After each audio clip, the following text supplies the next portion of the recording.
Hey there, I'm William Beckett from The Academy Is, and these are my top 5 Fueled by Ramen releases. Probably couldn't compile this list without putting Fall Out Boy, Take This to Your Grave on it. It embodies our genesis, basically. The whole excitement behind the label was spawned with that record, you know.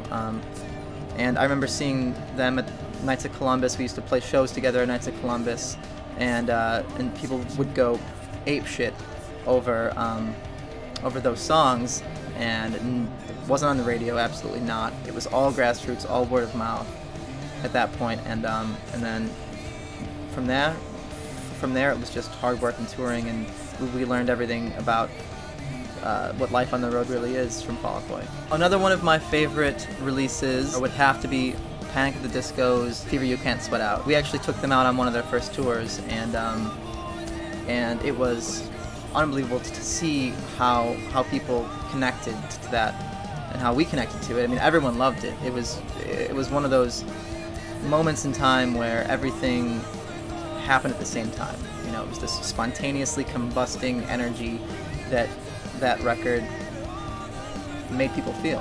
One of my favorite records from their catalog would definitely have to be The Stereo, Rewind and Record. The Stereo was one of the first bands that I knew about on FBR, and immediately I fell in love. I mean, it was unique, and it was catchy, and it was crafted but real, and that really appealed to me, especially in an age where, you know, where Creed and bands like that were getting played incessantly on the radio. So The Stereo showed me what should be on my stereo.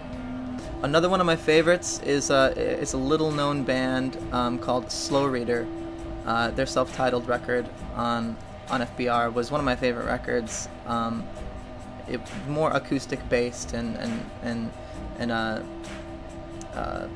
almost lullaby quality to the melody, and really heartfelt lyric, and I thought that there was something really endearing about that immediately when I heard it on an FBR sampler, actually. And then, of course, the most memorable releases for me would have to be the Punchline Rewind EP. That record particularly, you know, extremely catchy, and we played some shows with them. We toured with them as well soon after, so it was kind of a dream come true to tour with Punchline. But they were and I think are one of the most underrated bands to be on the label, and they should have been much bigger than they ended up being.